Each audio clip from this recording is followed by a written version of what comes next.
Hi guys, welcome to my movie fan channel. My name's Tyler. Today's movie review is going to be the MCU series third installment, which is Iron Man 2. I quite like this movie as the MCU has gotten more expansive with more installments. They have outranked some of the older movies, some of the standalone movies in some people's eyes. To me, this movie holds up as one of the better MCU movies. Maybe not top tier, but it was definitely exciting with the Whiplash villain. I quite liked Mickey Rourke, even though he had a silly kind of accent. The Russian accent was just ridiculous. I love Sam Rockwell as an actor. The character did what he did for the story, which I think is really good. The story in this movie is great, actually, for what it does to the Tony Stark character in this movie was actually really cool. Two villains come together and come apart and come together to help propel that story. Like I said in my Iron Man review, for the first movie, it's interesting to go back and see these movies now that you know how Tony Stark's story ends. In this movie, he is out as Iron Man. He's outed in the first movie. He comes out to the press and says, I am Iron Man, come get me, basically. He puts a target on himself. There's an inventor from Russia, very smart, very capable with technology, who feels like his father had the credit taken away for a lot of his work that he did by Tony Stark's father, Howard Stark, way back then. His father dies, wants revenge on Tony Stark. He sees him on TV being super arrogant, and he has all this lavish stuff, and the dad's like, that should be you, because that was all my ideas that he stole.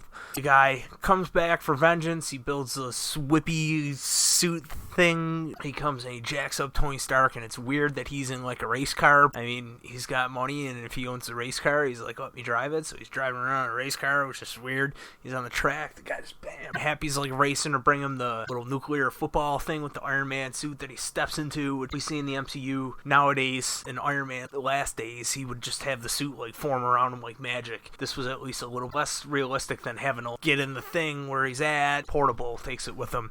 It gets more and more magical as it goes along. It was also the first movie that Rhodey is played by Don Cheadle instead of Terrence Howard. That role was recasted for this movie. They announce him in court, and he just kind of walks in, and you're like, oh, Don Cheadle's Rhodey now. That works. They still have just as good chemistry as Terrence Howard had with Robert Downey Jr. as those two characters. It was probably better chemistry, actually. Love Don Cheadle as War Machine. The War Machine suit is awesome with the big guns on it. When they come together for the big fight at the end with Whiplash and all the drones and Rhodey's suits being controlled manually by Whiplash, that's exciting too. I think those are underrated fight scenes. I like when Rhodey just grabs one of the drones and just shoots it up and down from top to bottom down the middle with that like Gatling gun thing he's got on him. It's also the first movie that we see Natasha Romanoff, the Black Widow character, posing as a secretary, which is like iconic now, how pretty she is in that movie.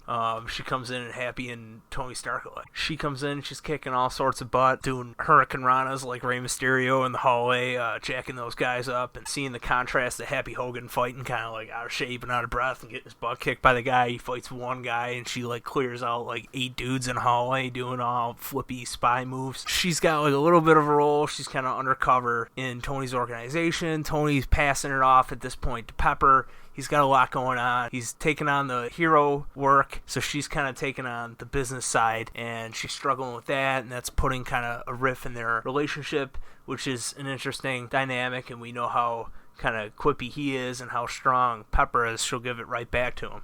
They're tested both under a lot of stress. It was also a really moving scene. He goes to her office, he's bringing her like strawberries, and she's allergic to them and whatever, and they're fighting, and she leaves, and he notices that the key to saving his own life, because he's like poisoned from the shrapnel in his heart, is to reanalyze his father's work. And in doing so, he finds out that his dad had discovered an element that he can use to synthesize a new type of metal to get the metal out of his heart. It powers his reactor core. My favorite scene of the movie is when he's watching the old footage of Howard Stark, and he calls out and he says, Tony, and it sounds like he's talking to him, but it was a pre-recorded video, and he's like, I want you to see this when you grow up, when it's time. My life work, here it is. The best thing I ever created is you. You're my best invention. That's always really moving. We see Howard Stark in future films also, and they go back and we see him in the past too. We get to see his character fleshed out a little bit, the relationship between Tony gets expanded on too. And he time travels. Endgame,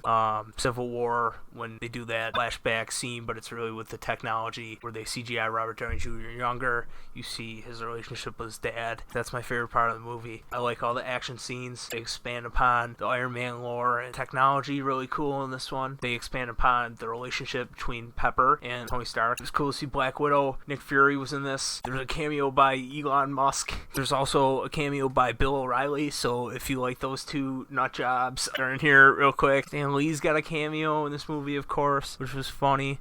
They say he's Larry King. They're like, there's Larry King. This movie has some of the charm and stuff. I like when Rhodey steals the suit and then he's got to fight Tony in his house. There's a lot of cool elements to this that make the Iron Man character better, that propel his relationship with his family and friends forward, and that really push him to evolve and grow as a person and as the hero that we need him to be with future threats around the corner. Shield knows that. That's why Nick Fury is trying to light a fire under him and encourage him to be better. And then he's got the support of all his friends too, that despite him thinking he's on death's door, it's his last birthday he'll ever have, he's acting a fool, he's being reckless. Despite all that, they're still in his corner, and they know there's good in him, like Darth Vader. This movie really comes together, despite some of the weird pacing issues that it might have when it jumps to, like, the scene where he's in the donut, and he's, like, talking to Nick Fury, and it's weird, because it just had this crazy action thing, and then it, like, comes down for all. The whole package of it definitely makes it worth going back to watch every so often. It's not one I would skip over if you ever want to watch. The character development for Tony Stark makes it must-see. Not anything really story-wise makes it must-see, or the enjoyable factor and what it